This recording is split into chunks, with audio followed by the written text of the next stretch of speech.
Hello everyone, welcome back to my YouTube channel Vidyasagar. आज हम लोग वर्क पावर एनर्जी में एनर्जी का स्टडी करेंगे। हम लोग बहुत एनर्जी शब्द का यूज़ करते हैं। कोई बोलते हैं हम लोग क्या, जब ज़रूरत होता है, सपोज 2 लेबर का ज़रूरत हुआ, लेबर खोजने के तो हम लोग क्या सोचते हैं, एनर्जेटिक आदमी चाहिए। क्या है? तो इसलिए एनर्जेटिक आदमी खोजते हैं वर्क करने के लिए। वी नो दैट एनर्जेटिक जो होगा वो बेटर वर्क परफॉर्म करेगा। ठीक, यही सोचकर कि उसको एनर्जी ज़्यादा है, वो एनर्जेटिक है, वो काम अच्छा करता है, ये सोच के हम लोग ऐसा करते हैं। ठीक, इसका मतलब ये हुआ ना कि एनर्जी है तो वर्क होगा। कोई कार चल रहा है, क्वेश्चन आएगा दिमाग में, कैसे चल रहा है? तो क्या सोचेंगे कि कार चलता है, मशीन के बल पर चल रहा है, मशीन कार को चला रहा है। लेकिन फिर दिमाग में बात ये भी तो आएगी कि मशीन कैसे काम कर रहा है, मशीन काम कैसे करता है, उसको क्षमता काम करने की कहाँ से आई? तो उत्तर क्या मिलेगा कि मशीन में पेट्रोल डाला गया है। इंजन जिसको इंजन बोलते हैं, इंजन में पेट्रोल डाला गया है। ठीक ना? तो इसका मतलब क्या है कि पेट्रोल में वो क्षमता है। तो इसका मतलब ये है कि पेट्रोल से एनर्जी उसको मिला, किसको? इंजन को। और तब जो है इंजन कार को खींच सकता है। अगर हम लोग वर्क करते हैं, घंटा 2 घंटा वर्क करने के बाद भोजन करते हैं, आखिर भोजन क्यों किया? इसलिए कि शरीर को एनर्जी आवे। काम किए, भूख लग गई, मतलब एनर्जी एग्जॉस्ट हुआ। अब एनर्जी के लिए भोजन चाहिए, भोजन से हम लोग को एनर्जी मिलता है, काम करते हैं। इसी तरह से कहीं पर जो काम हो रहा है तो वहाँ पर एनर्जी की ज़रूरत है। ठीक, तो हम लोग ऐसा कहते हैं कि बिना एनर्जी का तो काम होगा नहीं। तो एनर्जी का एक डिफिनेशन बनेगा। एनर्जी को हम डिफाइन करेंगे, तो हम लोग आखिर कैसे डिफाइन करेंगे एनर्जी को? समझ तो रहे हैं एनर्जी कहाँ से आ रहा है वो भी समझ रहे हैं। किसी भी तरह का एनर्जी ट्रांसफ़र होते होते अगर हम ये सोचें कि अल्टीमेट यानी कि अल्टीमेटली सोर्स एनर्जी का क्या है, that is the sun. Ultimate source of energy sun है। सूर्य से एनर्जी आता है, वही एक से दूसरा रूप, दूसरा से तीसरा रूप होते होते, क्योंकि हम लोग जानते हैं एनर्जी डिस्ट्रॉय नहीं होता है, एनर्जी को हम क्रिएट भी नहीं कर सकते हैं, ट्रांसफ़र होता है एक फॉर्म से दूसरे फॉर्म में। तो energy is defined as the capacity to do work. कितना आसान चीज़ है। ये एनर्जी को हम डिफाइन करते हैं कैसे? तो the capacity to do work. Clear हो गया कि काम करने की क्षमता को एनर्जी कहते हैं। तो अब अगर ये सोचेंगे कि कितना काम करेगा तो जितना एनर्जी है, तो ऐसा कर सकते हैं ना कि more the energy in a body, more the energy in a body, more is the work the body can do. More is the work the body can do. कि अगर किसी वस्तु में एनर्जी ज़्यादा है तो वो ज़्यादा काम कर सकता है। ठीक, अब अगर ये एनर्जी के बारे में सोचें, ये तो समझ गए कि भाई ज़्यादा एनर्जी है वो ज़्यादा काम करेगा, अच्छी बात है। तो अब जिस प्रकार से वर्क और वर्क उसका यूनिट, एनर्जी का भी SI यूनिट का ये भी वर्क से रिलेटेड है। एनर्जी का भी SI यूनिट क्या होगा? जूल। ठीक है ना। एनर्जी का भी SI work joule, and it is also scalar quantity like work. जैसे वर्क स्केलर क्वांटिटी, वैसे ये भी है स्केलर क्वांटिटी, ठीक है। अब अगर एनर्जी के बारे में सोचें तो एनर्जी मेनी टाइप्स का होता है। जैसे हम लोग ने बोलते हैं केमिकल एनर्जी, केरोसिन ऑयल जलाते हैं उससे लाइट मिलता है, केमिकल, उसमें एनर्जी है, केमिकल एनर्जी हुआ। पेट्रोल जलता है इंजन चलता है, डीजल जलता है इंजन चलता है। हवा जब तेज चलती है तो विंड मिल चलता है, पवन चक्की, ठीक है। सोलर एनर्जी, सन से एनर्जी गेन करके उसको इलेक्ट्रिक में कन्वर्ट किया जाता है। वाटर फ्लो होता है, वाटर में मोशन होता है, मोशन से क्या होता है, हम लोग पन बिजली तैयार करते हैं। पन बिजली क्या पानी से निकालते थोड़े हैं, हाँ, पानी का जो बहाव होता है उसका यूज करते हैं हम लोग। टरबाइन चलाया जाता उससे, क्योंकि बहता हुआ पानी में गति जो है, मोशन, जिसमें मोशन है, गति है, उसमें गतिज ऊर्जा है, यानी कि काइनेटिक एनर्जी जिसको बोलते हैं। मूविंग एयर, मूविंग वाटर, ये सब में क्या है, फ्लोइंग वाटर, मूविंग एयर, ये सब में एनर्जी है, ठीक है। तो अब जैसे इलेक्ट्रिकल एनर्जी हो गया, साउंड एनर्जी हो गया, ये सब क्या है, एनर्जी का टाइप है।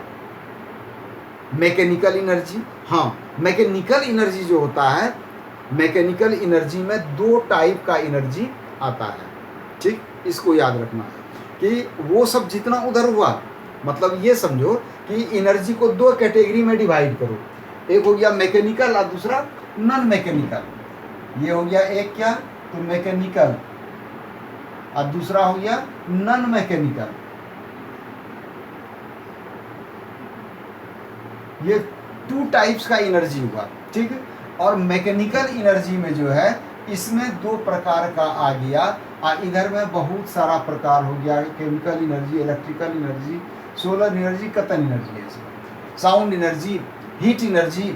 और इसमें जो हुआ मैकेनिकल एनर्जी में, इसमें आया क्या, तो काइनेटिक एनर्जी, काइनेटिक, और एक हो गया पोटेंशियल, काइनेटिक एनर्जी, और ये हो गया पोटेंशियल एनर्जी।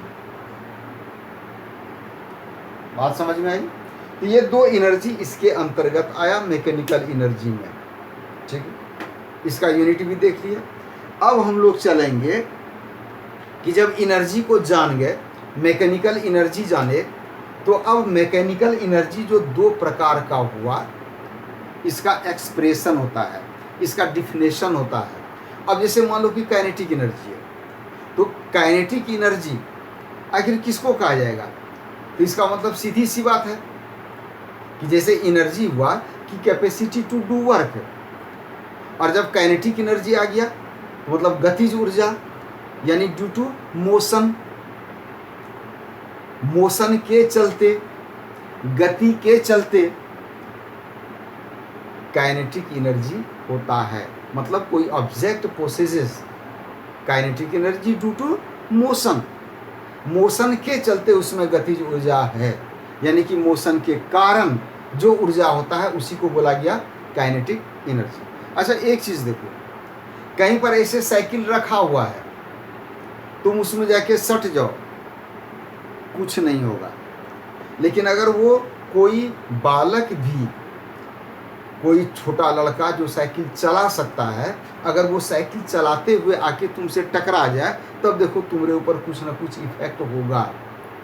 हो सकता है तुम लुढ़क जाएगा, बगल नाला में चला जाएगा, चोट आ जाएगी,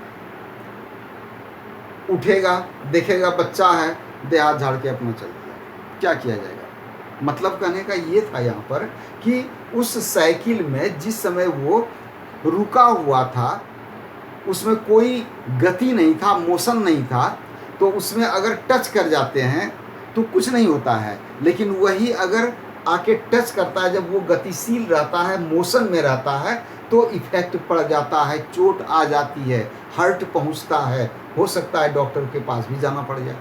तो ये क्या चीज़ हो गया कि यहाँ पर काइनेटिक एनर्जी उसमें है, काइनेटिक एनर्जी को वर्क करने की कैपेसिटी है। जब डैम से बहुत ज़्यादा पानी एक साथ छोड़ दिया जाता है तो वो कितना जगह पर बांध तोड़ देता है, रोड तोड़ देता है, ट्रक उसके साथ वाटर के बहाव में, फ्लो में धंस जाता है, तरह तरह का। ये क्या हुआ? Kinetic energy. काइनेटिक एनर्जी का एक्सप्रेशन होता है, तो हम लोग उसका अब देखेंगे, एक्सप्रेशन फॉर काइनेटिक एनर्जी। अब उसको देखना है, एक्सप्रेशन फॉर काइनेटिक एनर्जी क्या है, एक्सप्रेशन उसका ये देखना है। तो इसके लिए ये एक्सप्रेशन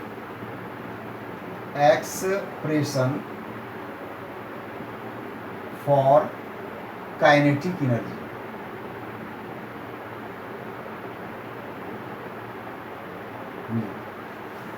तो इसके लिए हम लोग को एक काम करना पड़ेगा। जैसे मान लो कि कोई ऑब्जेक्ट है, वो रुका हुआ है, मतलब रेस्ट में है, वेलोसिटी उसका क्या है?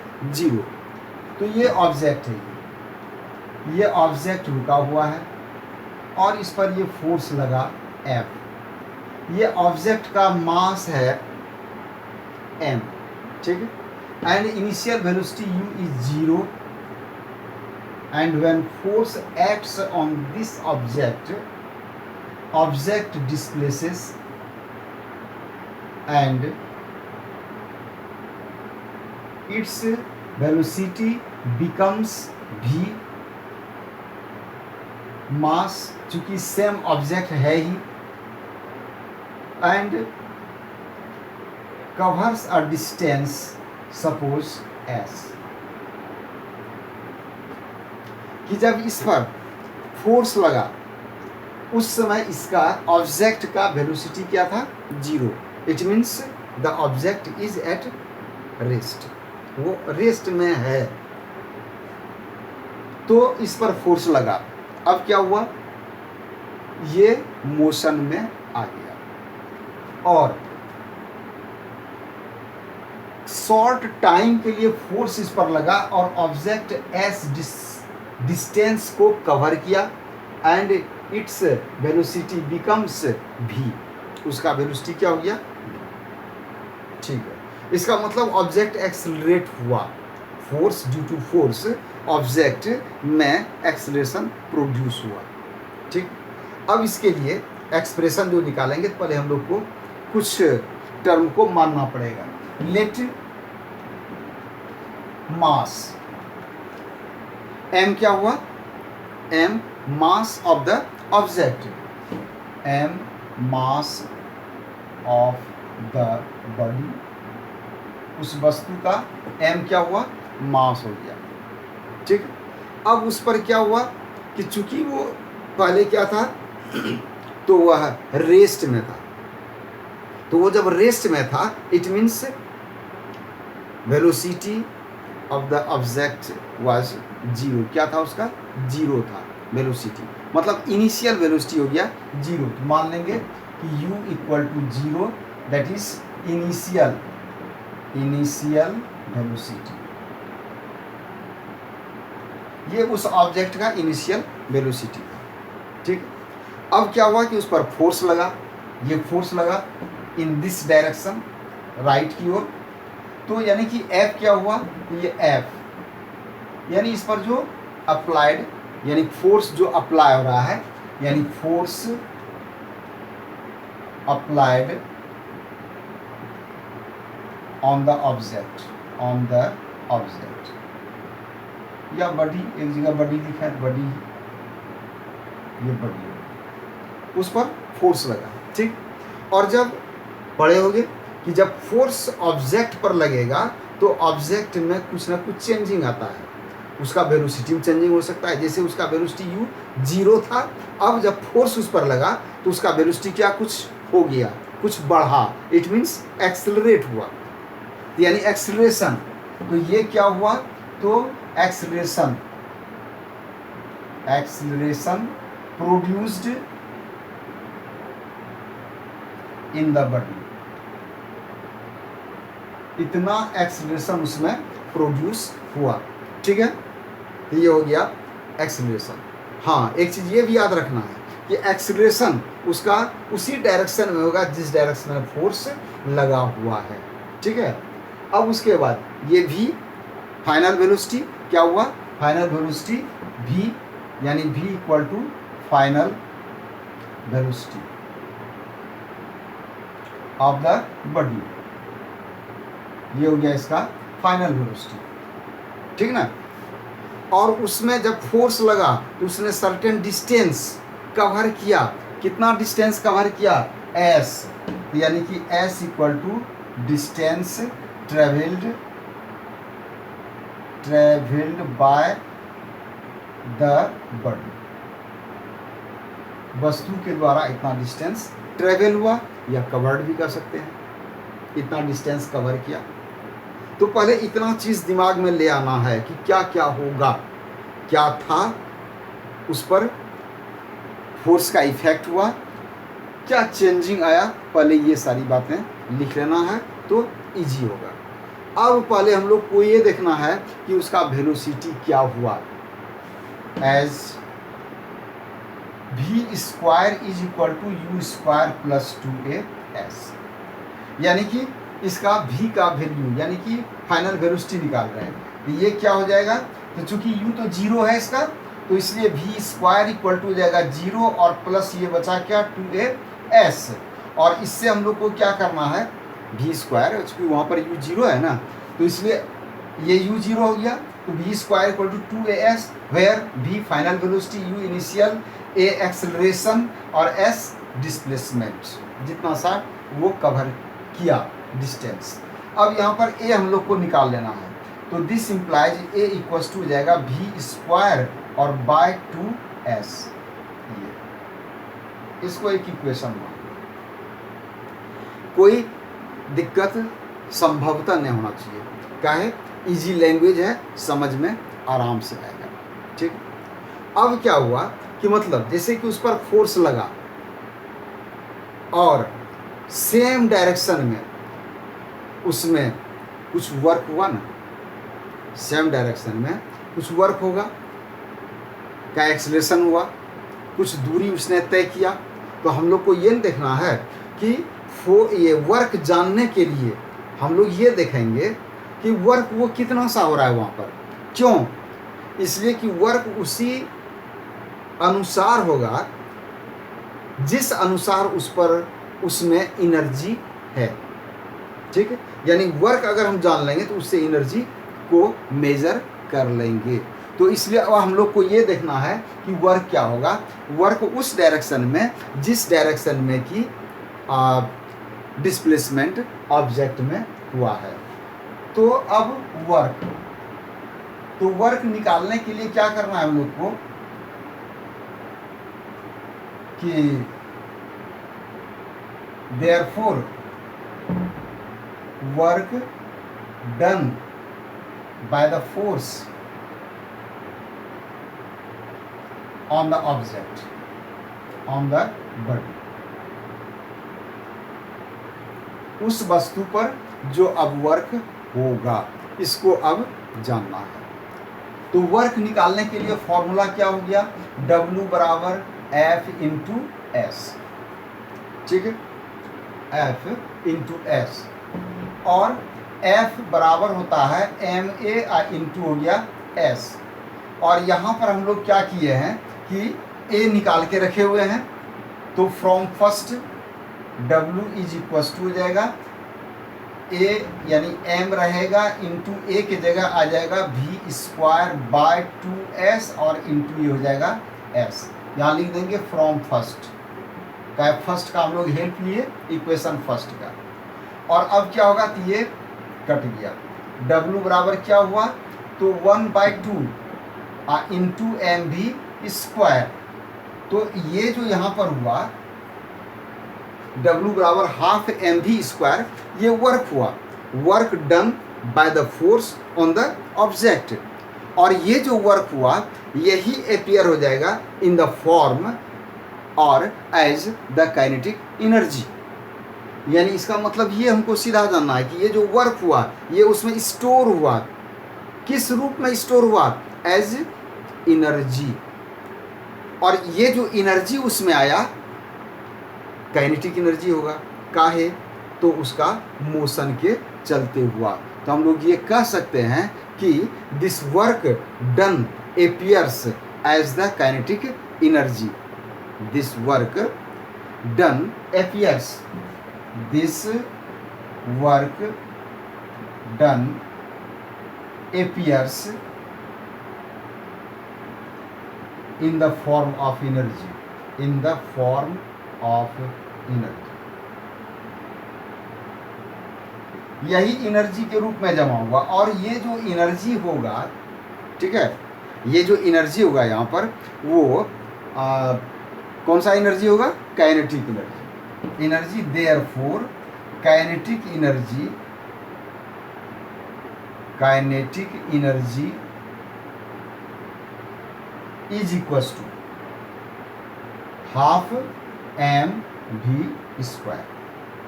ठीक है, यही इसका काइनेटिक एनर्जी हुआ और यही काइनेटिक एनर्जी का एक्सप्रेशन। बहुत आसान है कि पहले हम लोग को ए निकाल लेना है, ए निकाल के रख लेना है, जो वैल्यू यहाँ पर फिर W बराबर Fs निकालेंगे, यहाँ पर वैल्यू रख देंगे ए का और तब एक्सप्रेशन आ जाएगा हम लोग को W बराबर हाफ mv²।